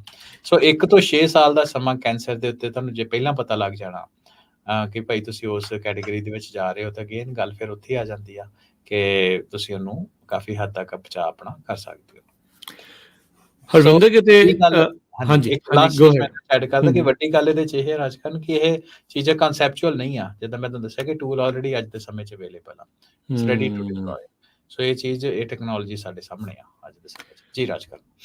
ਹਰਵਿੰਦਰ ਇੱਥੇ ਇੱਕ ਹੋਰ ਵੀ ਜਿਹੜੀ ਗੱਲ ਨਾਲ ਆ ਜਾਂਦੀ ਆ, ਐਲਿਜ਼ਾਬੈਥ ਹੋਮਜ਼ ਬੇ ਏਰੀਏ ਦੀ ਇੱਕ ਐਸੀ ਹੈਲਥ ਕੇਅਰ ਟੈਕਨੋਲੋਜੀ ਦੇ ਵਿੱਚ ਹੀ ਜੁੜੀ ਸੀਗੀ ਜਿਹੜੀ ਕਿ ਡਿਸਗ੍ਰੇਸਡ ਹੈਲਥ ਟੈਕ ਦੇ ਵਿੱਚ ਸੀ ਵੀ ਉਹ ਵੀ ਇਦਾਂ ਹੀ ਲੋਕਾਂ ਨੂੰ ਬਹੁਤ ਉਹਨੇ ਆਪਣੇ ਕਹਿ ਲਓ ਵੀ ਇਨਵੈਸਟਰ ਨੂੰ ਬੜਾ ਧੋਖਾ ਦਿੱਤਾ, ਲੋਕਾਂ ਦਾ ਵੀ ਉਹਨੇ ਬੜਾ ਕਹਿ ਲਓ ਵੀ ਇੱਕ ਹਿਸਾਬ ਨਾਲ ਮਜ਼ਾਕ ਹੀ ਕੀਤਾ ਵੀ ਅਸੀਂ ਤੁਹਾਡੇ ਇੱਕ ਖੂਨ ਦੀ ਬੂੰਦ ਤੋਂ ਜਾਂ ਕੋਈ ਥੋੜੇ ਜਿਹੇ ਖੂਨ ਤੋਂ ਪਤਾ ਨਹੀਂ ਕਿੰਨੇ ਸੈਂਕੜੇ ਜਿਹੜੇ ਉਹ ਖੂਨ ਦੇ ਟੈਸਟ ਕਰਕੇ ਤੁਹਾਨੂੰ ਕੁਛ ਹੀ ਮਿੰਟਾਂ ਦੇ ਵਿੱਚ ਜਾਂ ਘੰਟਿਆਂ ਦੇ ਵਿੱਚ ਉੱਤਰ ਜਿਹੜੇ ਉਹ ਦੇ ਸਕਦੇ ਕੀ ਹੈਗਾ ਕੀ ਨਹੀਂ ਹੈਗਾ। ਕਿਤੇ ਇਦਾਂ ਤਾਂ ਨਹੀਂ ਹੋ ਜਾਊਗਾ ਕਿਤੇ ਇਹ ਡਰ ਵੀ ਜਿਹੜਾ ਨਾਲ ਦੇ ਨਾਲ ਮੈਂ ਨਾ ਵੀ ਉਹ ਬਰਕਰਾਰ ਹੋਊਗਾ ਲੋਕਾਂ ਦੇ ਵਿੱਚ ਵੀ ਆਲਰੇਡੀ ਆਪਾਂ ਉਹ ਜਿਹੜੇ ਹੋਏ ਆ ਇਹ ਦੱਸੇ ਹੋਏ ਆ ਐਲਿਜ਼ਾਬੈਥ ਹੋਮਜ਼ ਦੇ, ਤੇ ਕਿਤੇ ਇਦਾਂ ਦੀ ਚੀਜ਼ ਨਾ ਹੋ ਵੀ ਲੋਕਾਂ ਨੂੰ ਦਿਖਾ ਕੁਛ ਰਹੇ ਆ ਤੇ ਹੋ ਪਿੱਛੇ ਕੁਝ ਹੋਰ ਰਿਹਾ ਹੋਵੇ। ਹਾਂਜੀ, ਰਾਜਕਰਨ ਜਿਹੜੇ ਐਲਿਜ਼ਾਬੈਥ ਹੋਮਸ ਵਾਲੀ ਗੱਲ ਉਹ ਥੋੜ੍ਹੀ ਜਿਹੀ ਡਿਫਰੈਂਟ ਸੀ। ਉਹ ਇਹ ਇੱਕ ਕੰਪਨੀ ਸੀ ਜਿਹਨੇ ਉੱਥੋਂ ਪੈਸਾ ਜਨਰੇਟ ਕਰਨਾ ਸੀ। ਇਹ MIT ਮੈਸਾਚੂਸੇਟਸ ਇੰਸਟੀਚਿਊਟ ਆਫ ਟੈਕਨੋਲੋਜੀ ਦੁਨੀਆ ਦਾ ਨੰਬਰ 1 ਇੰਸਟੀਚਿਊਟ ਆ। ਹੂੰ ਸੋ ਹੂੰ ਉਹਨਾਂ ਹੂੰ ਨੇ ਸਾਡੇ ਸਾਹਮਣੇ ਮਾਡਲ ਲੈ ਕੇ ਆਂਦਾ ਹੈ ਨਾ, ਇਹ ਵਰਕਿੰਗ ਮਾਡਲ ਲੈ ਕੇ ਆਂਦਾ ਸਾਹਮਣੇ। ਹੁਣ ਇਹਨੂੰ ਲੋਕੀ ਇਨਕੋਰਪੋਰੇਟ ਜਾਂ ਕੰਪਨੀਜ਼ ਇਨਕੋਰਪੋਰੇਟ ਕਰਨਗੀਆਂ ਆਪਣੇ ਸਿਸਟਮ ਦੇ ਵਿੱਚ, ਉਹਦਾ ਐਨਾਲਿਸਿਸ ਕਰਨਗੀਆਂ। ਐਥੀਕਲ ਕੰਪਨੀਜ਼ ਅਸੀਂ ਹੋਪ ਕਰਦੇ ਹਾਂ ਕਿ ਆਉਣ ਵਾਲੇ ਸਮੇਂ ਦੇ ਵਿੱਚ ਇਹਨੂੰ ਅਡੈਪਟ ਕਰਨਗੀਆਂ ਹੂੰ ਤੇ ਹੂੰ ਹੂੰ ਉਹਨੂੰ ਅੱਗੇ ਲੈ ਕੇ ਆਉਣਗੇ। So at this point in time ਕਿਉਂਕਿ ਉਹਨਾਂ ਦੇ ਵਿੱਚ ਮੋਨਿਟਰੀ ਕੰਪਨਸੇਸ਼ਨ ਨਹੀਂ ਇਨਵੋਲਵਡ, ਸੋ ਮੈਨੂੰ ਲੱਗਦਾ ਕਿ ਕਿਉਂਕਿ ਗੱਲ ਵੀ ਬੜੀ ਸਟ੍ਰੇਟ ਫਾਰਵਰਡ ਆ। ਮੈਂ ਇਹਦੇ ਵਿੱਚ ਇਹ ਗੱਲ ਦੱਸਦਾ ਕਿ ਮੇਰੀ ਇਲੈਕਟ੍ਰੋਨਿਕਸ ਦੀ ਬੈਕਗਰਾਊਂਡ ਹੋਣ ਕਰਕੇ ਥੋੜ੍ਹੇ ਦਿਨ ਪਹਿਲਾਂ, ਅਜੇ ਕੁਛ ਹਫ਼ਤੇ ਪਹਿਲਾਂ ਹੀ ਇੱਕ ਐਪਲ ਨੇ ਕੰਪਨੀ ਅਕਵਾਇਰ ਕੀਤੀ ਹੈ, ਕੈਨੇਡੀਅਨ ਕੰਪਨੀ ਹੂੰ ਹੂੰ AI ਦੀ ਆ। ਸੋ ਬੇਸਿਕਲੀ ਉਹ ਕੀ ਕਰਦੇ ਸੀਗੇ, ਆਪਟੀਕਲ ਐਨਾਲਿਸਿਸ ਕਰਦੇ ਜਦੋਂ ਤੁਸੀਂ PCB ਡਿਜ਼ਾਈਨ ਬਣਾਉਂਦੇ ਆ, ਹਨਾ। ਮੈਂ ਇਹ ਗੱਲ ਹਾਂਜੀ ਕਿਉਂ ਕਰ ਰਿਹਾ ਮੈਂ ਤੁਹਾਨੂੰ ਦੱਸਦਾ। ਹੂੰ PCB ਡਿਜ਼ਾਈਨ ਦੇ ਵਿੱਚ ਕੰਪੋਨੈਂਟਸ ਜਿਹੜੇ ਹੁੰਦੇ ਆ ਉਹਨਾਂ ਦੀ ਹੇਰ ਫੇਰ, ਕਦੇ ਕੋਈ ਅਸੈਂਬਲੀ ਦੇ ਦੌਰਾਨ ਸਹੀ ਆਇਆ ਹੋਇਆ, ਕਦੇ ਨਹੀਂ ਹੋਇਆ, ਹੈ ਨਾ। ਉਹਦੇ ਲਈ ਇੱਕ ਹੂੰ ਹੂੰ ਪ੍ਰੋਸੈਸ ਹੂੰ ਹੁੰਦੀ ਹੈ, AOI ਕਹਿੰਦੇ ਆ, ਆਟੋਮੇਟਿਡ ਆਪਟੀਕਲ ਇੰਸਪੈਕਸ਼ਨ। ਹੂੰ ਸੋ ਉਹਦੇ ਵਿੱਚ ਮਸ਼ੀਨ ਲਰਨਿੰਗ ਨੂੰ ਯੂਜ਼ ਕਰਕੇ, ਆਰਟੀਫਿਸ਼ੀਅਲ ਇੰਟੈਲੀਜੈਂਸ ਨੂੰ ਯੂਜ਼ ਕਰਕੇ ਉਹਦੀ ਐਕੂਰੇਸੀ ਬਹੁਤ ਜ਼ਿਆਦਾ ਹੱਦ ਤੱਕ ਪਹੁੰਚਾਉਣ ਦੀ ਜਿਹੜੀ ਉਹਨੇ ਕੋਸ਼ਿਸ਼ ਕੀਤੀ ਸੀ। ਸੋ ਉਹਨੂੰ ਐਪਲ ਨੇ ਬਾਏ ਕਰ ਲਿਆ ਥੋੜੇ ਫਿਊ 100 ਮਿਲੀਅਨਸ ਦੇ ਵਿੱਚ, ਹੈ ਨਾ, ਹੂੰ 4-5 ਹੂੰ ਹੂੰ ਮਿਲੀਅਨ ਦਾ ਬਾਏ ਕਰ ਲਿਆ। ਸੋ ਬੇਸਿਕਲੀ ਇਹ ਵੀ ਜਦੋਂ ਅਸੀਂ ਪਿਕਚਰਸ ਦੇ ਐਨਾਲਿਸਿਸ ਕਰਦੇ ਹਾਂ, ਇਹ ਇੱਕ ਤਰੀਕੇ ਦੇ ਨਾਲ ਆਪਟੀਕਲ ਇੰਸਪੈਕਸ਼ਨ ਦਾ ਐਨਾਲਿਸਿਸ ਹੀ ਆ। ਸੋ ਤਾਂ ਕਰਕੇ ਰਾਜਕਰਨ ਮੈਨੂੰ ਆਪਣੇ ਨਿੱਜੀ ਤਜਰਬੇ ਤੋਂ, ਆਪਣੀ ਸਟੱਡੀ ਤੋਂ ਤੇ MIT ਦੇ ਵਿੱਚ ਕਿਉਂਕਿ ਰਿਸਰਚ ਹੋਈ ਆ, ਸੋ ਉਹਦੇ ਤੋਂ ਮੈਨੂੰ ਇਹ ਜਿਹੜਾ ਕੇਸ ਆ ਇਹ ਕਾਫੀ ਹੱਦ ਤੱਕ ਠੀਕ ਲੱਗਦਾ। ਬਿਲਕੁਲ ਉਵੇਂ ਜੇ ਦੇਖੀਏ ਚਲੋ ਧਿਆਨ ਰੱਖਣਾ ਵੀ ਧੋਖਾ ਨਾ ਹੋਵੇ, ਇਹ ਹਰ ਇੱਕ ਇਨਸਾਨ ਦੀ ਜ਼ਿੰਮੇਵਾਰੀ ਆ। ਇਹ ਜੀ ਧਿਆਨ ਰੱਖਦੇ ਰਹਿਣਾ ਚਾਹੀਦਾ ਹੈ, ਚੰਗੀ ਗੱਲ ਇਹ 'ਚ ਕੋਈ ਮਾੜੀ ਨਹੀਂ।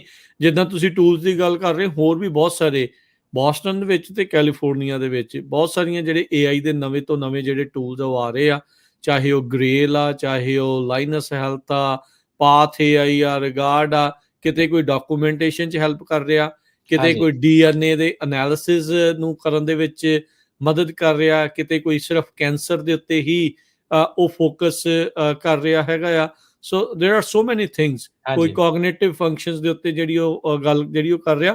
ਸੋ ਵਿਚ ਇਜ਼ ਗੁੱਡ, ਆਪਾਂ ਨੂੰ ਇਵੈਂਚੁਅਲੀ ਇਸ ਦੇ ਵਿੱਚ ਫਾਇਦਾ ਹੋਊਗਾ। ਹੈਲਥ ਕੇਅਰ ਦੇ ਵਿੱਚ AI ਦੇ ਆਉਣ ਦੇ ਨਾਲ ਡਾਕਟਰਾਂ ਦਾ ਭਾਰ ਘਟਦਾ ਆ, ਉਹਨਾਂ ਨੂੰ ਫਾਇਦਾ ਹੁੰਦਾ ਆ, ਆਮ ਲੋਕਾਂ ਨੂੰ, ਮਰੀਜ਼ਾਂ ਨੂੰ ਬੈਟਰ ਸਰਵਿਸ ਮਿਲੂਗੀ, ਬੈਟਰ ਡਾਇਗਨੋਸਿਸ ਜਿਹੜਾ ਉਹ ਮਿਲੂਗਾ।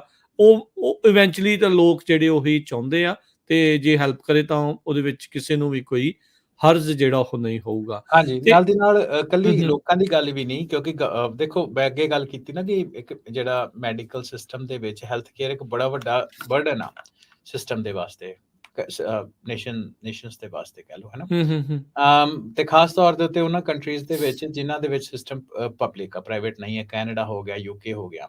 ਸੋ ਉਹਦੇ ਵਿੱਚ ਇੱਕ ਨਾ ਰਾਜਕਰਨ ਬੜੀ ਵੱਡੀ ਚੀਜ਼ ਆ ਕਿ ਉਹਨਾਂ ਦੇ ਹੁੰਦਾ ਕਿ ਵੱਧ ਤੋਂ ਵੱਧ ਪੇਸ਼ੈਂਟ ਥੋੜੇ ਸਮੇਂ ਦੇ ਵਿੱਚ ਭੁਗਤਾਏ ਜਾ ਸਕਣ, ਕਿਉਂਕਿ ਡਾਕਟਰਸ ਦੀ ਸਾਨੂੰ ਪਤਾ ਕੈਨੇਡਾ, ਇੰਗਲੈਂਡ ਜਾਂ ਲੋ ਯੂਰਪ ਘਾਟ ਬਹੁਤ ਆ। ਬਹੁਤ ਘਾਟ ਆ, ਹੈ ਨਾ। ਹੂੰ ਹੂੰ ਨਾਟ ਹੂੰ ਓਨਲੀ ਡਾਕਟਰ, ਕਿਉਂਕਿ ਡਾਕਟਰ ਨੇ ਤੇ ਚਲੋ 15-20 ਮਿੰਟ ਦਾ ਡਾਇਗਨੋਸ ਕੀਤਾ, ਉਹਨਾਂ ਦਾ ਜਿਹੜਾ ਪੇਪਰ ਵਰਕ ਹੁੰਦਾ, ਓਵਰਹੈਡ ਹੁੰਦਾ, ਉਹਨਾਂ ਬਹੁਤ ਟਾਈਮ ਕੰਜ਼ਿਊਮ ਹੁੰਦਾ। ਸੋ ਹੂੰ ਹੂੰ ਜਦੋਂ ਇਹ ਜਿਹੜੇ ਕੰਟਰੀਜ਼ ਹੈ ਨਾ ਆਲਰੇਡੀ ਦੇਖ ਲਿਆ ਕਿ AI ਨੇ ਕਿੰਨਾ ਫਾਇਦਾ ਕਰਨਾ ਇਸ ਚੀਜ਼ ਨੂੰ।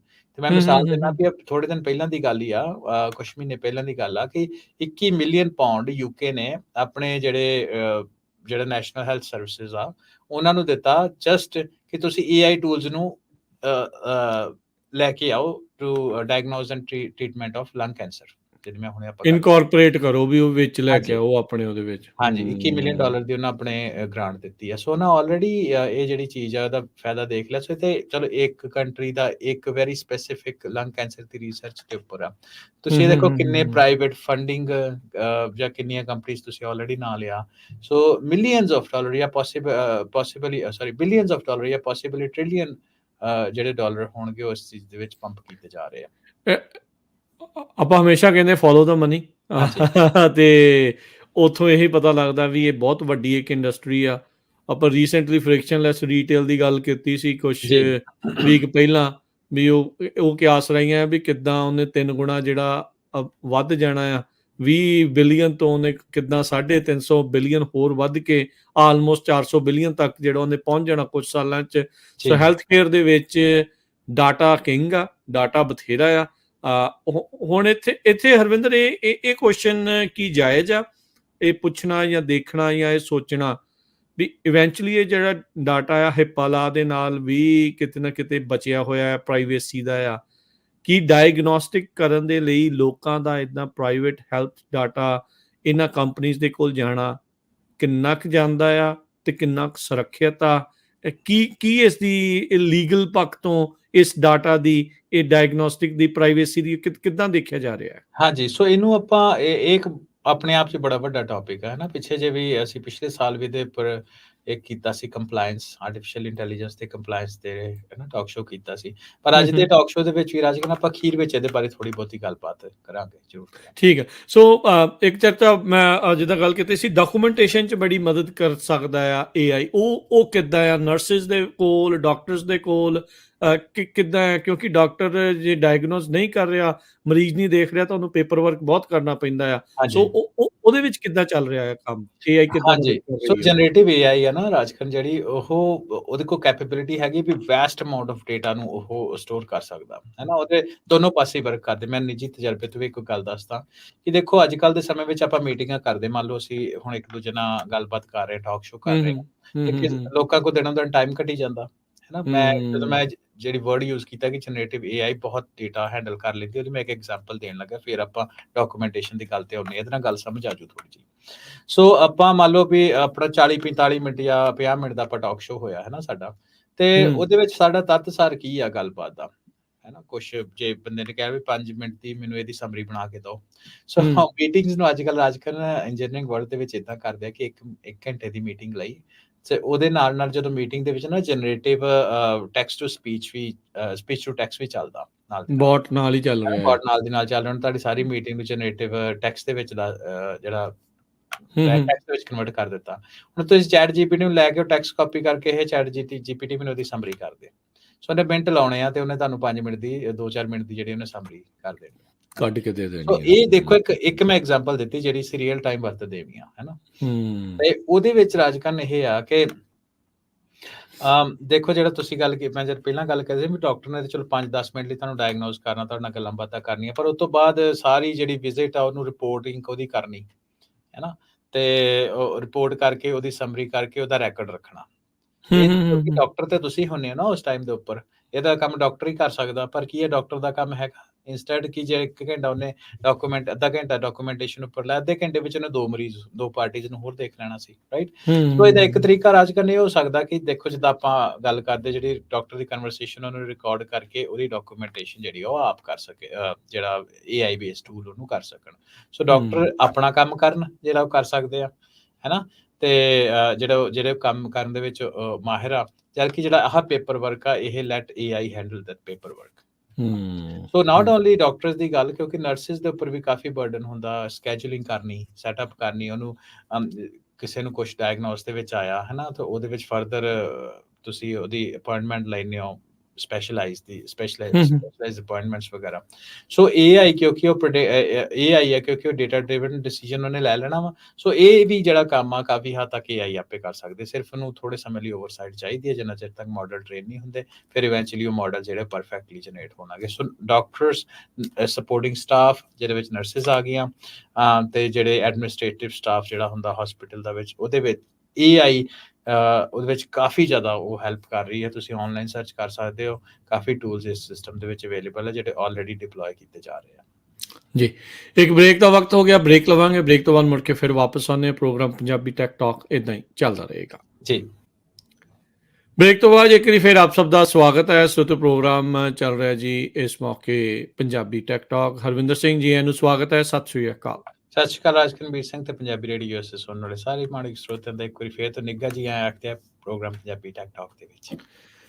ਅਗਲੀ ਜਿਹੜੀ ਗੱਲਬਾਤ ਆਪਾਂ ਹੈਲਥ ਕੇਅਰ ਦੇ ਵਿੱਚ ਜਿਹੜੀ AI ਦੀ ਕਰਦੇ ਹਾਂ, ਉਹ ਵਧਦੇ ਹਾਂ ਫਾਰਮਾਸਿਊਟੀਕਲ ਕੰਪਨੀਆਂ ਦੇ ਵੱਲ ਵੀ।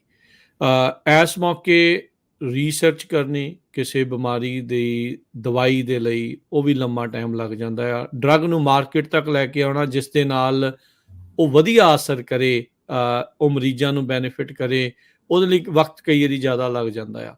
ਸੋ ਇਹ ਜਿਹੜੇ ਨਵੇਂ ਡਰੱਗ ਦਾ ਟਾਈਮ ਟੂ ਮਾਰਕੀਟ ਆ, ਕੀ AI ਉਸ ਦੇ ਵਿੱਚ ਵੀ ਮਦਦ ਕਰ ਸਕਦੀ ਆ, ਚਾਹੇ ਉਹ ਮਰੀਜ਼ਾਂ ਦੇ ਪੱਖ ਤੋਂ ਗੱਲ ਕਰੀਏ, ਚਾਹੇ ਫਾਰਮਾਸਿਊਟੀਕਲ ਕੰਪਨੀਆਂ ਦੇ ਪੱਖ ਤੋਂ?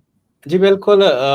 ਤੁਸੀਂ ਜਿਹੜੇ ਟਾਈਮ ਤੇ ਪੈਸੇ ਦੀ ਗੱਲ ਕੀਤੀ ਵੀ ਉਹਦੇ ਬਾਰੇ ਅਸੀਂ ਥੋੜੀ ਹੋਰ ਡਿਟੇਲ ਸ਼ੇਅਰ ਕਰ ਦਿੰਦੇ ਹਾਂ ਕਿ ਅੱਜ ਦੇ ਸਮੇਂ ਦੇ ਵਿੱਚ ਤਕਰੀਬਨ ਇੱਕ ਡਰੱਗ ਨੂੰ ਅਸੀਂ ਮਾਰਕੀਟ ਦੇ ਵਿੱਚ ਲਿਆਉਣਾ ਹੋਵੇ with all the development experimentation compliance ਕਰਦੇ ਹਾਂ ਤਾਂ ਤਕਰੀਬਨ ਉਹਨੂੰ $2.5 ਬਿਲੀਅਨ ਲੱਗਦਾ ਜੀ। ਵਾਓ ਠੀਕ ਆ ਤੇ 2.5 ਬਿਲੀਅਨ ਹਾਂਜੀ ਤੇ ਔਨ ਐਵਰੇਜ 12 ਤੋਂ 15 ਸਾਲ ਲੱਗ ਜਾਂਦੇ ਆ। ਸੋ ਅੱਜ ਤੁਸੀਂ ਅੱਜ ਦੇ ਸਮੇਂ ਵਿੱਚ ਕਿਹੜੇ ਕਈ ਡਰੱਗ ਜਿਹੜੇ ਅਵੇਲੇਬਲ ਆ ਉਹਦੇ ਬਾਰੇ ਗੱਲਾਂ ਬਾਤਾਂ ਤੁਸੀਂ 10 ਸਾਲ ਪਹਿਲਾਂ ਹੀ ਸੁਣਨੀ ਸ਼ੁਰੂ ਕਰ ਦਿੱਤੀਆਂ ਹੋਣਗੀਆਂ ਤੇ ਉਹ ਅੱਜ ਦੇ ਸਮੇਂ ਦੇ ਵਿੱਚ ਅਵੇਲੇਬਲ ਹੁੰਦੇ ਆ ਹਨਾ।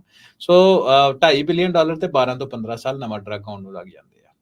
ਸੋ ਹੁਣ ਜਿਹੜੇ ਸਾਇੰਟਿਸਟ ਆ ਉਹ ਕਿਉਂਕਿ AI ਦਾ ਯੁੱਗ ਆ ਹੈ ਨਾ, AI ਨੂੰ ਇਹਦੀ ਹੈਲਪ ਲੈ ਰਹੇ ਆ ਡਰੱਗ ਦੀ ਡਿਸਕਵਰੀ ਦੇ ਵਾਸਤੇ ਹੈ ਨਾ, ਵੀ ਉਹਨੂੰ ਕਿੱਦਾਂ ਉਹਦੀ ਸਪੀਡ ਨੂੰ ਟਾਈਮ ਟੂ ਮਾਰਕੀਟ ਨੂੰ ਇੰਪਰੂਵ ਕੀਤਾ ਜਾਏ ਤੇ ਉਹਦੇ ਪ੍ਰੋਬੇਬਿਲਿਟੀ ਆਫ ਸਕਸੈਸ, ਕਿਉਂਕਿ ਜੇ ਤੁਹਾਡੇ ਕੋਲ ਰਿਜ਼ਲਟ ਪਹਿਲਾਂ ਬਾਹਰ ਆ ਜਾਂਦੇ ਆ ਉਹਦੇ ਨਾਲ ਤੁਸੀਂ ਉਹਨੂੰ ਚੇਂਜਸ ਜੋ ਵੀ ਉਹਦੀ ਕੰਪੋਜੀਸ਼ਨ ਉਹਦੇ ਵਿੱਚ ਕਰ ਸਕਦੇ ਹੋ ਹੈ ਨਾ।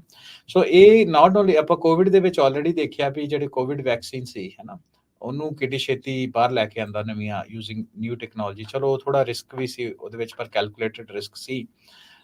ਪਰ ਜਿਹੜਾ ਇਹ ਵੈਕਸੀਨ ਡਿਜ਼ਾਈਨ ਤੋਂ ਲੈ ਕੇ ਖਾਸ ਤੌਰ ਦੇ ਉੱਤੇ ਕੁਝ ਚੀਜ਼ਾਂ ਹੁੰਦੀਆਂ ਜਿਹੜੇ ਡਰੱਗ ਦੇ ਲਈ ਬੜੀਆਂ ਅਹਿਮ ਹੁੰਦੀਆਂ ਸਾਈਡ ਇਫੈਕਟਸ, ਉਹਦੀ ਟੌਕਸਿਕ ਹੈ ਨਾ ਲੈਵਲ ਕਿੰਨਾ ਵਾ ਤੇ ਉਹਦੀ ਇਫੈਕਟਿਵਿਟੀ among other things ਇਹ ਕੁਝ ਇੰਪੋਰਟੈਂਟ ਚੀਜ਼ਾਂ ਹੁੰਦੀਆਂ। ਸੋ AI ਦੇ ਮਾਡਲ ਰਾਜਕਨ ਯੂਜ਼ ਕਰਕੇ ਉਹਨਾਂ ਦੀ ਕੋਸ਼ਿਸ਼ ਇਹ ਕੀਤੀ ਜਾ ਰਹੀ ਆ ਕਿ ਉਹਨੂੰ ਉਹਦੀ ਜਿਹੜੀ ਟਾਈਮ ਟੂ ਮਾਰਕੀਟ ਉਹਨੂੰ ਇੰਪਰੂਵ ਕੀਤਾ ਜਾਏ। ਪਿੱਛੇ ਜੇ ਨਾ ਮੈਂ ਤੁਹਾਨੂੰ ਐਗਜ਼ਾਮਪਲ ਵੀ ਦੇ ਦਿੰਦਾ ਇਹਦੇ ਵਿੱਚ ਕਿ ਇੱਕ ਨਵੀਂ ਤਰੀਕੇ ਦੇ ਐਂਟੀਬਾਇਓਟਿਕਸ ਜਿਹੜੇ ਆ ਉਹ ਸਾਹਮਣੇ ਸਾਇੰਟਿਸਟ ਲਿਆ ਰਹੇ ਆ ਯੂਜ਼ਿੰਗ ਡੀਪ ਲਰਨਿੰਗ ਮਾਡਲਸ ਹੈ ਨਾ। ਅੱਛਾ ਤੇ ਉਹਦੇ ਵਿੱਚ ਇੱਕ ਬੈਕਟੀਰੀਆ ਹੁੰਦਾ ਉਹਦਾ ਨਾਂ ਹੁੰਦਾ ਸਟੈਫੋਲੋਕਸ ਔਰੀਅਸ ਜਾਂ ਉਹਨੂੰ MRSA ਕਹਿੰਦੇ ਆ ਹਨਾ, ਜਿਹੜੇ ਮੈਡੀਕਲ ਫੀਲਡ ਵਾਲੇ ਲੋਕ ਹੋਣਗੇ ਉਹਨਾਂ ਨੂੰ ਪਤਾ ਹੋਊਗਾ।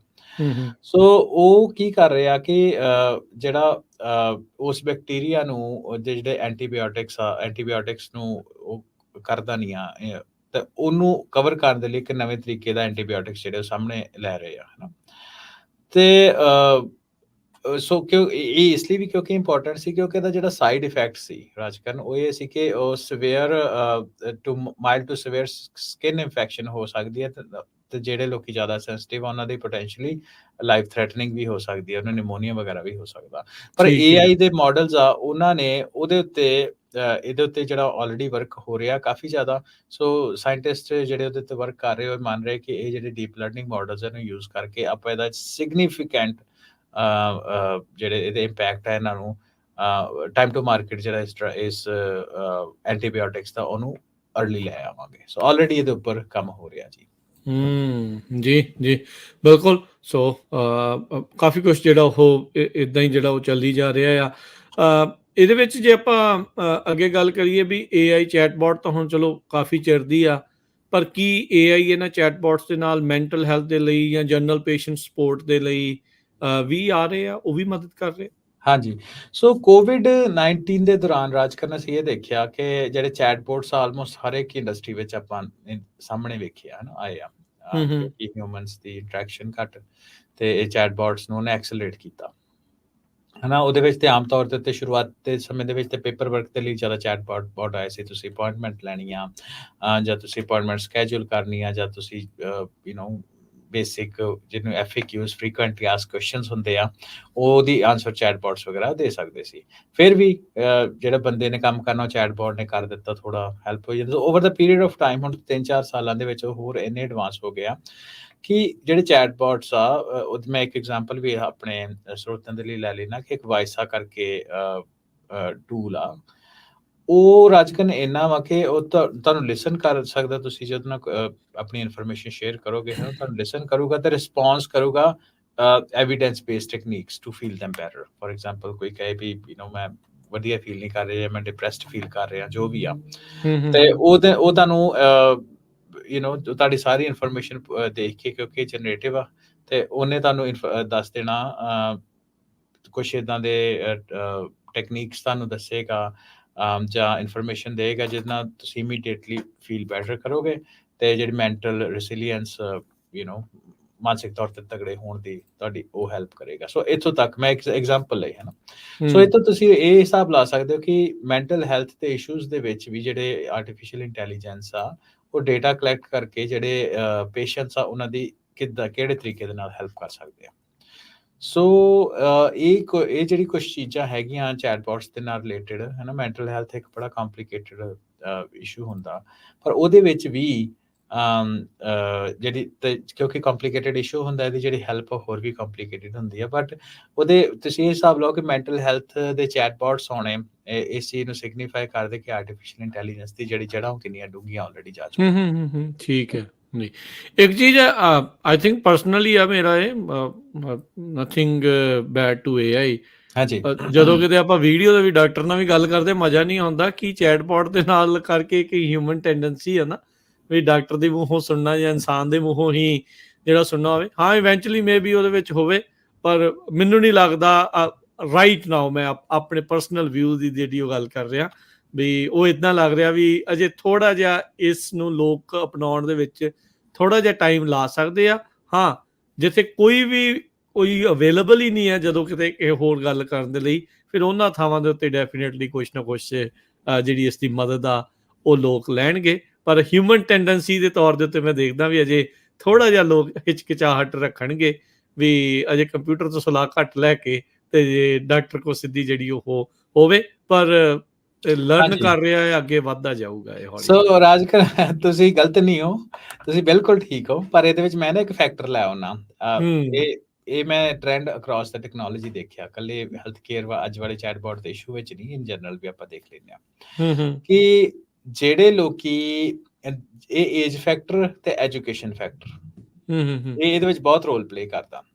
ਇੱਕ ਪਿਓਰ ਰਿਸਰਚ ਆ, ਹਨਾ, ਉਹਦੇ ਵਿੱਚ ਉਹਨਾਂ ਕੱਢਿਆ ਕਿ ਜਿਹੜੇ US ਅਡਲਟਸ ਆ, ਉਹਨਾਂ ਨੂੰ ਇਹ ਸਵਾਲ ਕੀਤਾ ਗਿਆ ਕਿ ਜਿਹੜੇ US artificial intelligence in health and medicine, ਉਹਦੀ ਟ੍ਰੀਟਮੈਂਟ ਤੇ ਰਿਕਮੈਂਡ ਤੁਸੀਂ ਕਰੋਗੇ ਜਾਂ ਉਹਦੀ ਟ੍ਰੀਟਮੈਂਟ ਤੁਸੀਂ ਲਓਗੇ, ਹੈਨਾ, ਤੇ ਕਿ ਜੇ ਤੁਸੀਂ ਟ੍ਰੀਟਮੈਂਟ ਲੈਂਦੇ ਹੋ ਤੇ ਉਹ ਤੁਹਾਨੂੰ ਮੇਕ ਡਿਫਰੈਂਸ ਨਹੀਂ ਕਰਦਾ, ਤੁਹਾਨੂੰ ਹੈਲਪ ਕਰਦੀ ਹੈ, ਹੈਨਾ। ਸੋ ਰਾਜਕਰਨ, ਇਹਦੇ ਵਿੱਚ ਆਪਾਂ ਏਜ ਦੇ ਹਿਸਾਬ ਦੇ ਨਾਲ ਦੇਖਿਆ ਜਾਏ ਤੇ ਜੇ 65+ ਲੋਕੀ ਆ ਤੇ ਉਹ ਬਿਲਕੁਲ ਹੀ ਬਰਾਬਰ ਦੇ ਸਪਲਿਟ ਆ। ਅੱਛਾ, 50-50 ਆ, ਤੇ ਆਲਮੋਸਟ 50-50 ਆ। ਤੇ ਜਿਹੜੀ 50 to 64 ਆ, ਉਹ ਵੀ ਆਲਮੋਸਟ ਸਿਮਿਲਰ ਹੀ ਆ।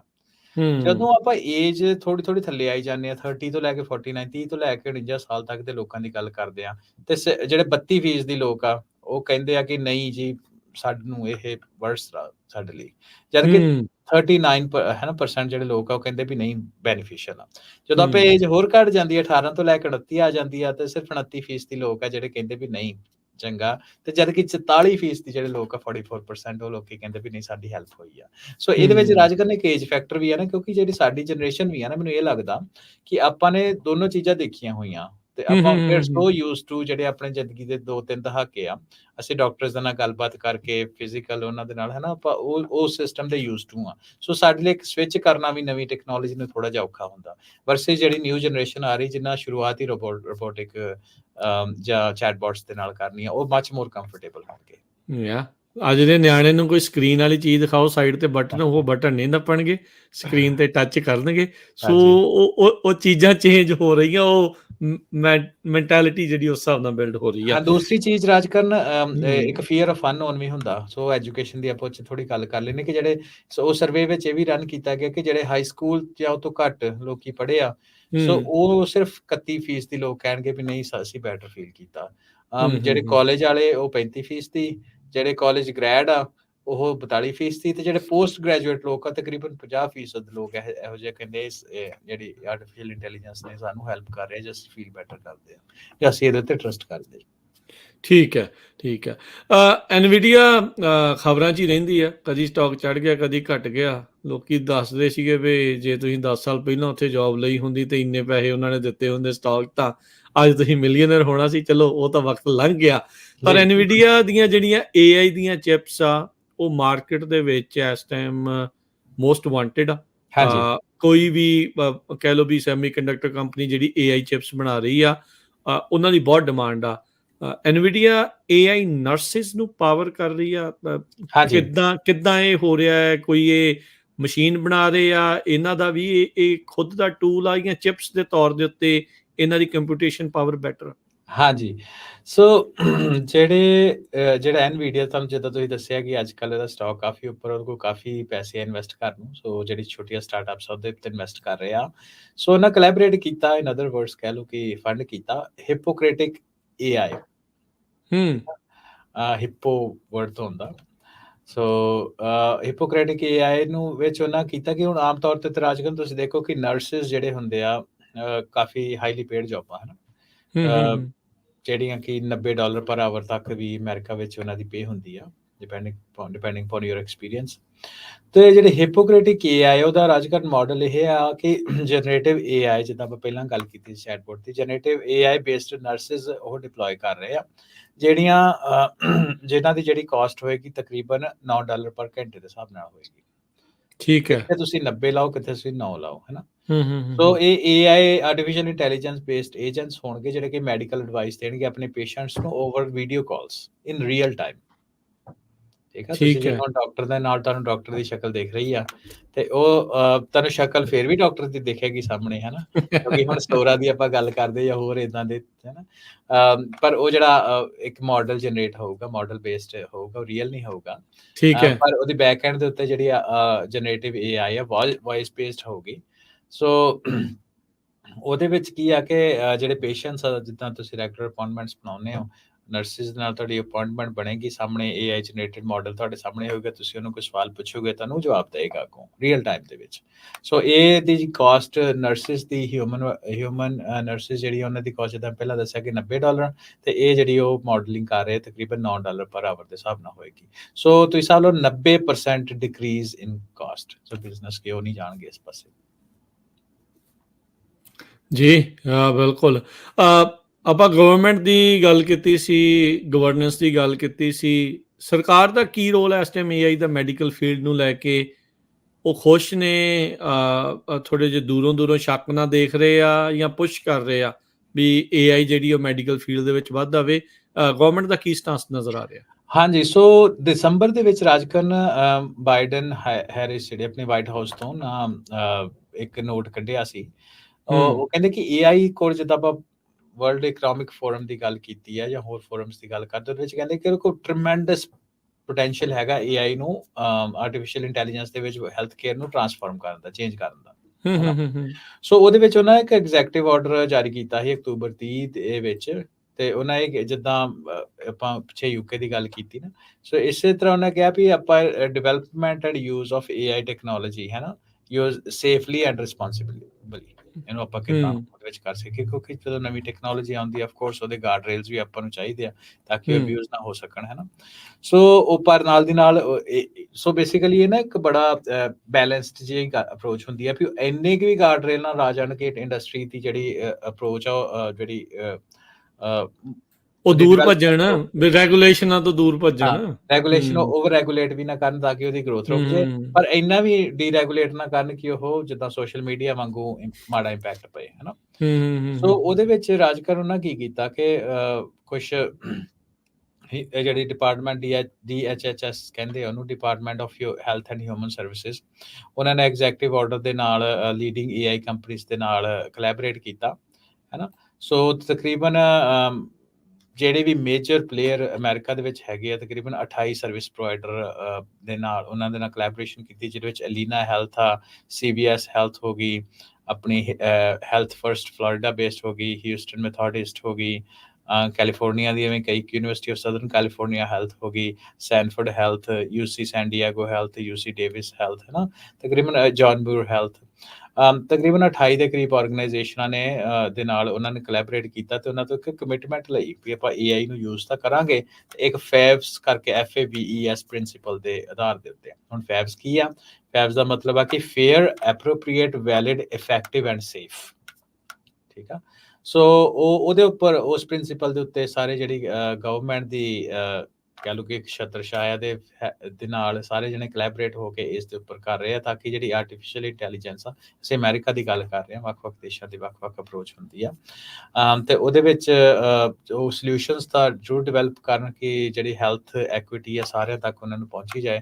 ਇਹ ਕੁਛ ਰਾਜਕਰਨ ਇੱਦਾਂ ਦੇ ਵੀ ਵਰਡ ਵੀ ਹੁੰਦੇ ਆ ਵੀ ਜਿਹੜੇ, ਕਿਉਂਕਿ ਹੁਣ ਗਵਰਨਮੈਂਟ ਦੀ ਵੈਬਸਾਈਟ ਤੇ ਗਵਰਨਮੈਂਟ ਨੇ ਦਿਖਾਉਣੇ ਹੁੰਦੇ ਆ ਵੀ ਸਾਰਿਆਂ ਨੂੰ ਇਕੁਅਲ ਇਹਦਾ ਆਊਟਕਮ ਮਿਲੇ, ਪਰ ਡੈਫੀਨੇਟਲੀ ਜਿਹੜੇ ਪਾਇਓਨੀਅਰ ਹੁੰਦੇ ਆ, ਜਿਹੜੇ ਬਿਜ਼ਨਸ ਡਿਵੈਲਪਰ ਹੁੰਦੇ ਆ, ਉਹ ਇਸ ਚੀਜ਼ ਦਾ ਫਾਇਦਾ ਕਾਫੀ ਹੱਦ ਤੱਕ ਲੈਂਦੇ। ਪਰ ਇਹਦੇ ਵਿੱਚ ਕੋਈ ਦੋ ਰਾਵਾਂ ਨਹੀਂ ਕਿ ਆਉਣ ਵਾਲੇ ਸਮੇਂ ਦੇ ਵਿੱਚ ਜੇ ਐਥੀਕਲੀ ਮੈਡੀਕਲ ਫੀਲਡ ਚੱਲੇ ਤੇ ਹੈਲਥ ਕੇਅਰ ਆਰਟੀਫਿਸ਼ੀਅਲ ਇੰਟੈਲੀਜੈਂਸ ਦੇ ਹੈਲਪ ਦੇ ਨਾਲ ਬਹੁਤ ਸਸਤੀ ਹੋਏਗੀ। ਤੁਸੀਂ ਐਗਜ਼ਾਮਪਲ ਲਈ ਹੈ ਨਾ, ਆਪਾਂ ਦੇਖੀ ਆ ਕਿ ਨਰਸਿਸ ਜਿਹੜੇ ਕਿ $90 ਪਰ ਆਵਰ ਦੇ ਹਿਸਾਬ ਦੇ ਨਾਲ ਚਾਰਜ ਕਾਸਟ ਹੋਏਗੀ, $9 ਦੇ ਹਿਸਾਬ ਨਾਲ ਹੋਏਗੀ। ਪਰ ਇਹਦਾ ਨੈਗੇਟਿਵ ਇੰਪੈਕਟ ਇਹ ਹੈ ਕਿ ਜੋਬਾਂ ਦੇ ਉੱਤੇ ਤੇ ਡੈਫੀਨੇਟਲੀ ਦਾ ਇੰਪੈਕਟ ਪੈਂਦਾ ਹੀ ਆ। ਜੀ ਜੀ। ਸੋ ਜਿਹੜੀ ਆਪਾਂ ਫਿਰ ਹੁਣ ਪ੍ਰਾਈਵੇਸੀ ਦੀ ਗੱਲ ਸ਼ੁਰੂਆਤ 'ਚ ਜਿਹੜੀ ਉਹ ਕਰਦੇ ਸੀ, ਡਾਟਾ ਨੂੰ ਲੈ ਕੇ ਜਿਹੜੀ ਉਹ ਗੱਲ ਕਰਦੇ ਸੀ, ਕਿੱਦਾਂ ਸੇਫਟੀ ਰਹੂਗੀ ਲੋਕਾਂ ਦਾ ਪਰਸਨਲ ਡਾਟਾ, ਡਾਇਗਨੋਸਟਿਕਸ, ਜਾਂ ਇਹ ਇਸ ਬਾਰੇ ਵੀ ਕੋਈ ਹੈ ਚਰਚਾ ਚੱਲ ਰਹੀ ਆ, ਕੋਈ ਉਸ ਦੇ ਬਾਰੇ ਸੋਚ ਵਿਚਾਰ ਹੋ ਰਹੀ ਹੈ, ਜਾਂ ਕਿੱਦਾਂ ਇਸ ਨੂੰ ਦੇਖਿਆ ਜਾ ਰਿਹਾ?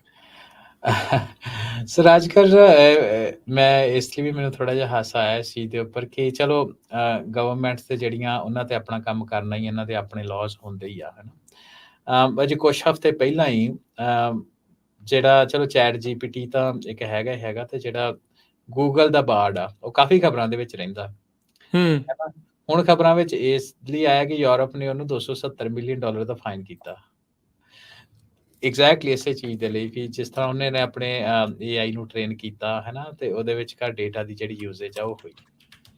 ਪਰ ਜਦੋਂ ਅਸੀਂ ਸਪੈਸੀਫਿਕਲੀ ਜਿਹੜੀ ਤੁਸੀਂ ਗੱਲ ਕੀਤੀ ਮੈਡੀਕਲ ਰੈਕਰਡਸ ਦੀ, ਕਿਉਂਕਿ ਇਹ ਬੜਾ ਵਾਈਟਲ ਡੇਟਾ ਹੁੰਦਾ, ਜੇ ਆਰਟੀਫਿਸ਼ੀਅਲ ਇੰਟੈਲੀਜੈਂਸ ਹੀ ਨਹੀਂ, ਕੋਈ ਵੀ ਐਜ਼ ਅ ਇੰਡੀਵਿਜੂਅਲ ਤੇ as a health of nations ਦਾ ਵੀ ਤੁਸੀਂ ਸਾਰਾ ਡੇਟਾ ਉਹ ਤੋਂ ਐਨਾਲਾਈਜ਼ ਕਰ ਹੀ ਸਕਦੇ ਹੋ ਕਿ ਨੇਸ਼ਨ ਕਿੱਧਰ ਜਾ ਰਹੀ ਆ, ਰਾਈਟ। ਸੋ ਇਹ ਕੁਛ ਜਿਹੜੇ ਲੋਕਲ ਲਾਅ ਹੈਗੇ, ਤਾਂ ਕਰਕੇ ਡੇਟਾ ਦੀ ਜਿਹੜੀ ਗਵਰਨੈਂਸ ਆ ਨਾ, ਉਹ ਇੱਕ ਮੇਜਰ ਇਸ਼ੂ ਹੈਗਾ ਨੇਸ਼ਨ ਸਟੇਟਸ ਦਾ। ਪਿੱਛੇ ਜੇ ਇੰਡੀਆ ਨੇ ਕੁਝ ਸਾਲ ਪਹਿਲੇ ਤੁਸੀਂ ਆਪਾਂ ਗੱਲ ਵੀ ਕੀਤੀ ਸੀ ਆਪਣੇ ਟਾਕ ਸ਼ੋ ਦੇ ਉੱਪਰ, ਵੀ ਉਹਨਾਂ ਕਿਹਾ ਕਿ ਜਿਹੜਾ ਡੇਟਾ ਵਾ ਸਾਡਾ ਇਸ ਕੰਟਰੀ ਦਾ, ਸਾਡੇ ਬਾਰਡਰਸ ਤੋਂ ਬਾਹਰ ਨਹੀਂ ਜਾ ਸਕੇਗਾ, ਹੈ ਨਾ। ਇਸੇ ਤਰ੍ਹਾਂ ਅਮਰੀਕਾ ਦਾ ਵੀ ਇਹ ਲਾਅ ਆ। ਹੁਣ ਟਿਕਟੌਕ ਦੇ ਨਾਲ ਜਿਹੜਾ ਰੌਲਾ ਚੱਲਦਾ, ਉਹਦਾ ਵੀ ਕਾਰਨ ਇਹ ਆ ਕਿ ਜਿਹੜਾ ਅਮਰੀਕਨਸ ਦਾ ਡੇਟਾ ਵਾ, ਕਿਉਂਕਿ ਜਿਹੜਾ ਸੋਸ਼ਲ ਮੀਡੀਆ ਸਰਵਿਸਿਜ਼ ਆ ਜਾਂ ਐਪਲੀਕੇਸ਼ਨਸ ਹੈ ਤੁਹਾਡੀ ਐਕਟੀਵਿਟੀ ਨੂੰ ਟਰੈਕ ਕਰਦੀਆਂ, ਸੋ ਉਹ ਬੈਕਐਂਡ ਦੇ ਉੱਤੇ ਉਹਦਾ ਡੇਟਾਬੇਸ ਦਾ ਡੇਟਾ ਦਾ ਜਨਰੇਟ ਹੋ ਹੀ ਰਿਹਾ ਨਾ। ਤੇ ਅਮਰੀਕਾ ਦੇ ਟਿਕਟੌਕ ਦੇ ਨਾਲ ਇਹ ਹੈ ਕਿ ਇਹ ਡੇਟਾ ਨੂੰ ਐਜ਼ ਅ ਸਪਾਈ ਚਾਈਨਾ ਯੂਜ਼ ਕਰ ਸਕਦਾ, ਤੇ ਜਿਹਦੇ ਕੋਲ ਜ਼ਿਆਦਾ ਡੇਟਾ ਉਹਦੇ ਕੋਲ ਤੁਹਾਡੀ ਤੁਸੀਂ ਅੱਗੇ ਕੀ ਕਰਨਾ, ਪ੍ਰੈਡਿਕਟੇਬਿਲਿਟੀ ਬਹੁਤ ਜ਼ਿਆਦਾ, ਤੁਸੀਂ ਕਿੱਧਰ ਨੂੰ ਜਾ ਰਹੇ ਹੋ। ਸੋ ਉਹ ਅਮਰੀਕਾ ਚਾਹੁੰਦਾ ਕਿ ਚਾਈਨਾ ਸਾਡੇ ਕੋਲ ਡੇਟਾ ਨਾ ਲਏ, ਤਾਂ ਕਰਕੇ ਟਿਕਟੌਕ ਦੇ ਉੱਪਰ ਰੌਲਾ ਚੱਲ ਰਿਹਾ। ਤੇ ਜਿਹੜਾ ਹੁਣ ਐਜ਼ AI ਜਿਹੜੀ ਆ ਮੂਵ ਹੋ ਰਹੀ ਆ ਹੈਲਥ ਕੇਅਰ ਦੇ ਵਿੱਚ, ਤੇ ਇਹ ਵੀ ਬਹੁਤ ਜ਼ਿਆਦਾ ਵਾਈਟਲ ਹੋਏਗਾ। ਤਾਂ ਆਉਣ ਵਾਲੇ ਸਮੇਂ ਦੇ ਵਿੱਚ ਵੀ ਤੁਸੀਂ ਇਹਦੇ ਬਾਰੇ rule and regulation just matter of time ਆਈਆਂ ਹੀ ਸਮਝੋ ਵੀ ਇਸ ਡੇਟਾ ਨੂੰ ਤੁਸੀਂ ਕਿਸ ਤਰ੍ਹਾਂ ਦੇ ਨਾਲ ਇਨਕ੍ਰਿਪਟ ਕਰਕੇ ਰੱਖਣਾ ਜਾਂ ਸਾਂਭ ਕੇ ਰੱਖਣਾ, ਤਾਂ ਕਿ ਇਹ ਹੈਕਰਸ ਦੇ ਹੱਥ ਨਾ ਆਏ। ਸੋ ਇਹ ਬਹੁਤ ਵੱਡੀ ਆਉਣ ਵਾਲੇ ਸਮੇਂ ਦੇ ਵਿੱਚ ਇੱਕ ਚੀਜ਼ ਹੋਏਗੀ, ਤੇ ਜਸਟ ਮੈਟਰ ਆਫ ਟਾਈਮ, ਜਿੱਦਾਂ ਮੈਂ ਕਿਹਾ, ਤੇ ਆਪਾਂ ਇਹਦੇ ਉੱਪਰ ਜ਼ਰੂਰ ਇੱਕ ਡੈਡੀਕੇਟਿਡ ਟਾਕ ਸ਼ੋ ਕਰਾਂਗੇ। ਜੀ ਜੀ ਬਿਲਕੁਲ।